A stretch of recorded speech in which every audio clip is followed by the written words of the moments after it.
So the bookshelf is up, the manga has been unpacked, and I've brought myself up to date with majority of my series. And the next step is to read everything. And the first series I decided to read is Kazuo Kato's Blue Exorcist. It is produced monthly in Shonen Square, and it has done since 2009. So we get around 2 to 3 volumes, all depending on how thick some of the chapters can be. It is a supernatural or demon action series all about one Rin Okamura, who finds out he is the son of Satan. Rin vows to kill Satan after the devil tries to use him for his own plans. However, they fail. But before Rin can kill Satan, he must first attend True Cross Academy, which is a school for training exorcists. Now, I want to do an overview of the whole series up to volume 25, which is the most current series. I did do one back in 2014, but it was mostly just me showing off the volumes that I had recently purchased and pretty much nothing about the story at all. But before I get into the review, I want to talk about the manga themselves. I have several manga series, but this one definitely stands out to me. For the most part, all of the volumes are white. You get a nice Blue Exorcist logo on the side, and then you get a nice full-length portrait of the character, which is nice because it doesn't really have anything to do with the volume per se, and it doesn't have anything to do with the character. Sometimes the clothes that they wear or the items that they're holding or the actions that they're performing don't reference anything inside, so there's no spoilers, which is nice. And on the back you get a nice insight onto what each character is holding on their person. So Rin likes to hold his wallet with some change, his mobile with a necklace with 2 keys on it, and his little Koma sword. I say little, it's pretty long. His Koma sword, and it has a nice little sheath made out of material. And this is the same for future volumes as well, so it gives you a good insight on each character. And as you read and learn more about them, some of this kind of information it's just nice to know. You also get on the spine pretty much the same as what you have on the front. You get the name and the image as well. And on the front of most manga, you get a message from the mangaka just saying thank you for purchasing, and this one is no different. However, you get it on the back, which is quite strange because after you finish a volume, it will sometimes say I hope you enjoyed the volume, at which point you've already finished it, which is quite strange. You also get a nice color image, which is awesome. It is a full length version of what you get at the front, and on the insert you get a chibi version of the character, list of obviously all the chapter names, and then you get a little emblem for the character as well. And this is always different for every single character. You get just an insight of the character's personality. This one has 2 flames, and being the son of Satan, Rin sometimes gets angry and he exudes blue flame, which is what is represented here. I just want to show you the second chapter. This is Yukio Okamura, who is Rin's younger twin brother. He is pretty smart. He's pretty intelligent in comparison to Rin. And if you look at the back, he has similar things. He has his mobile, he has his wallet. He also has a pair of glasses, or possibly spare, with a handkerchief. And his weapon of choice are 2 pistols. You can see he has all his ammo here as well. And he has a copy of Shonen Square. Probably doesn't keep that on his person at all times, but he's definitely a manga reader. And then again, if you look on the insert, his little crest here is 2 pistols with smoke coming out, and has like a beaker or some sort of like science glass coming out as well. So it's pretty nice.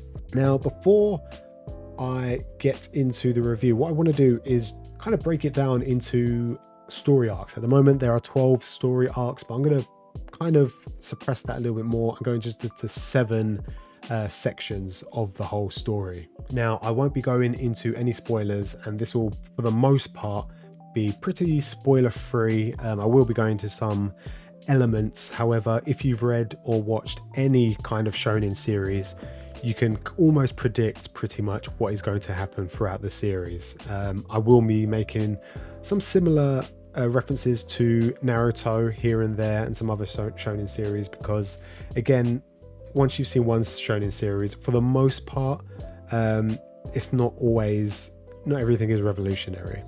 So the first part is an introduction, and it consists of around 4 volumes, and we get an insight onto Rin and what his desire is and why he wants to kill Satan.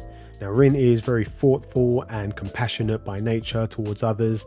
However, he is very, very hot-headed, and when he does, he exudes his blue flame, which is the flame of Satan. However, Rin has been told he needs to keep that a secret from everyone, because as you can imagine, being the son of Satan isn't something that's going to go over very well with most people.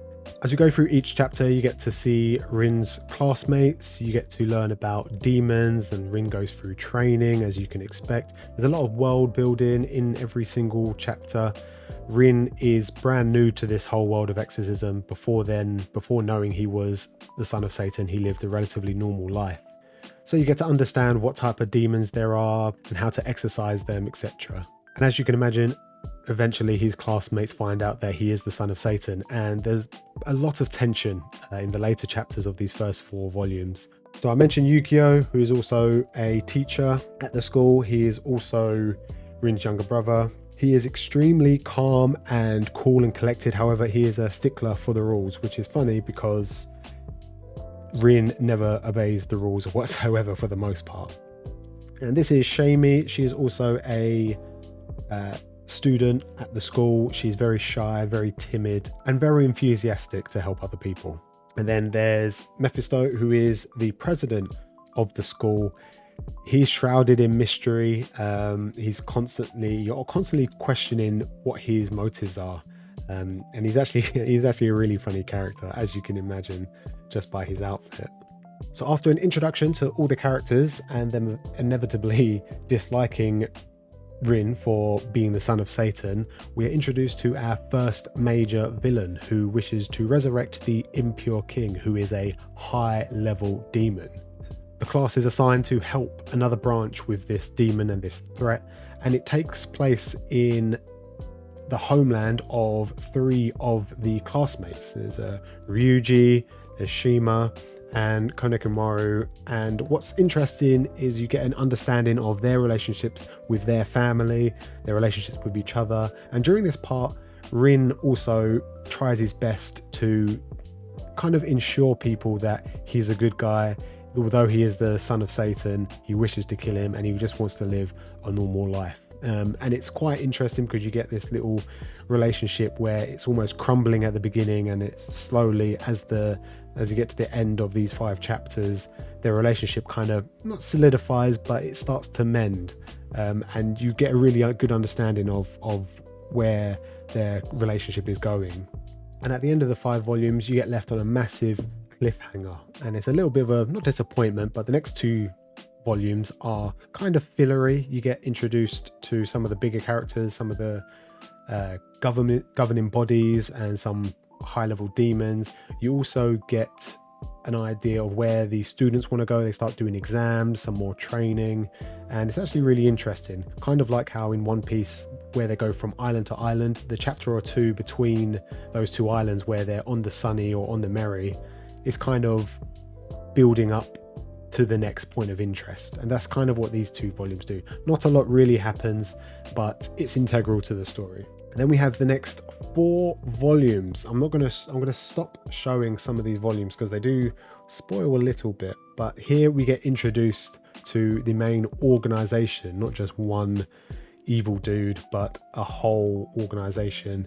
And this is where the story kind of kicks off. You understand what the organization's plans are, and what we do now is go on kind of like a rescue mission with the class to save somebody, and bonds here for the characters are strengthened immensely. I think this is definitely my favorite arc because the characters here, they build a bond that is kind of seen throughout the rest of the series after this point, and it only gets stronger from here, and they kind of understand themselves a lot more. And yeah, it just gets really, really interesting, especially Izumo. She's like the tsundere character, and she really comes out of her shell during this part. What's interesting as well, from volume 15, on the back of the manga, you stop getting an insight on what the characters wish to hold, and you get an insight on what they like to have for lunch. So Rin likes to have a bento box, and sometimes he goes to the konbini and picks himself up a sandwich. Most of his bento boxes are made by Rin because Rin is a fantastic chef, whilst Yukio is pretty much just a bookworm and he doesn't really have time to indulge himself in those kind of things. Now, the next 3 volumes are kind of similar to the previous one. There's like there's a similar rescue mission with a high level demon. They need to rescue one of their classmates. And yeah, we get introduced to some more governing bodies, and this guy in particular, Lewin Light, he becomes an integral part of the story. He's almost like a detective in a way. He's a higher level exorcist, and he's really nonchalant, he's really chilled, and he's badass at the same time. And what's interesting is from volume 17, I can't show you the next one, from volume 17, the insert, I'll actually show you this one because I mentioned that the front page doesn't actually mean anything. It's not really spoilers, but Shura here, you'll never see her in this outfit. But it just shows you like a really nice, cool image of her. And when you open it, you also get a slightly different image, or an additional part of the image. You also get Rin and Yukio as well in it. So for the past couple of parts, it has mostly been an introduction to the organization and a lot of rescue missions with demons and whatnot. The other main thing is Rin and Yukio's relationship throughout the last probably 5 or 6 volumes. It is kind of on a shaky note, being brothers and being twins, and one being so book smart and sensible, one being reckless and being the son of Satan. You can imagine the tension between those two. It's not quite Naruto and Sasuke, but it's definitely the tensions definitely run high, and they run even higher during these volumes, and it's really interesting.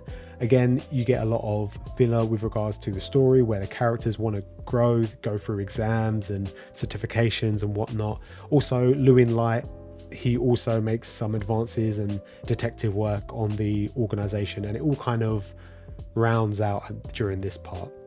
And the last section are these current last 4 volumes. And again, I don't really want to show too much because some of these do spoil a fair bit. However, these last 4 volumes refer to a backflash of the Blue Night, which is the night that Satan was resurrected. It is constantly being referenced in every single volume. They talk about it, which is the reason why a lot of people don't trust Rin earlier on in the series, because during the Blue Night, when Satan was resurrected years ago, before Rin was even born, he killed a lot of people, he injured a lot of people, and it really has you don't realize how much it's affected all these characters. And during these 4 volumes, you find out everything. But no, it is really, really fulfilling, I guess is the word I want to use, to read a series for so long, wonder what's happening and where did this all come about, and finally understanding everything. Almost, it's not quite the same, but like that feeling of when you got to the basement in Attack on Titan, this is kind of what that is. This is the basement section for Blue Exorcist. And without going into too much detail, that was pretty much the story of Blue Exorcist. As shonen series go, it is very basic, it's very cliche, but if you really want to read a shonen series, this is definitely underrated, I would say. Rin is a great character. He's very optimistic. He's very passionate. However, he is a little bit hot-headed, as I mentioned, and it does reflect a lot in the story when he makes bad decisions. His relationship with his brother is really interesting, and they are completely different people. Although they are 2 sides of the same coin, the 2 sides couldn't be any different. They're almost like yin and yang. But it's interesting to see how their relationship grows. Even some of the side characters, although some of them seem kind of similar, for example, Shamie and Konokimaru, they're both shy and timid. However, as you read through the series, they grow as characters. They become more confident in themselves. They become really powerful.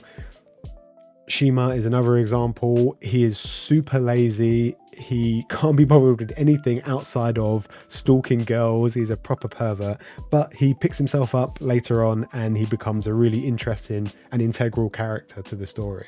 The series has its funny moments with obviously character interactions with Yukio and Rin obviously being again hot-headed. Ryuji is very regimented, but he's a little bit more boisterous, and these two butt heads quite a lot, and it's really funny, really interesting. One thing I do enjoy as well is the action scenes. You can imagine the fights with the demons are really impressive. The art is phenomenal. It's not like, you know, One Punch Man-esque, but it's really solid. Super flashy, but one thing I did notice is that the moves don't have names. You know how like One Piece and Naruto, they all have names for everything. These three, for example, they are Buddhists, and they have to chant mantras to summon familiars and to also dispel demons and exorcist demons. So other than that, you don't really get action names for all their attacks. One other thing I always like to consider, especially as of late, as I'm getting older, is the fan service. Izumo and Shima, they get a couple of panels, not earlier on, not so much in the later series, but it's not really anything graphic or anything, and it's very subtle, which is nice. However, most of it comes from Shura, as you can imagine just from looking at this picture. Her upper half is exposed quite often. She normally just wears a bra or like a bikini top, if you would. And yeah, she moves a lot, and considering how big her chest is, you can imagine there's a lot of wobbling about. I'm pretty sure there's also a couple of one chapter where she's almost fully naked, and you see more than what you would expect. However, I don't think it takes away any dignity from her. She is a strong, powerful, and confident character. However, she's a solid character, and her fan service definitely doesn't weigh her down at all. And that is it. I'm not too sure why a lot of people don't know or don't read or pick up the series. Maybe the people have picked it up and just dropped it. Maybe because it comes out monthly. Maybe because the anime wasn't so good. The first season, I think, deviated after episode 2, I think it was. And yeah, then when they brought out season 2, they pretty much, it picked up from episode 2, because episode 13 onwards was just like an anime exclusive. But I think it's definitely overlooked. It's underrated in my opinion. I would definitely give this a solid 8 out of 10. It's not the most engaging with regards to the dialogue. However, when they do talk about demons and, you know, the mysteries behind what's happening with the evil organizations, it gets really interesting and quite political as well. But yeah, it is on the Shonen Jump app, so if you have it, I would suggest reading it for sure.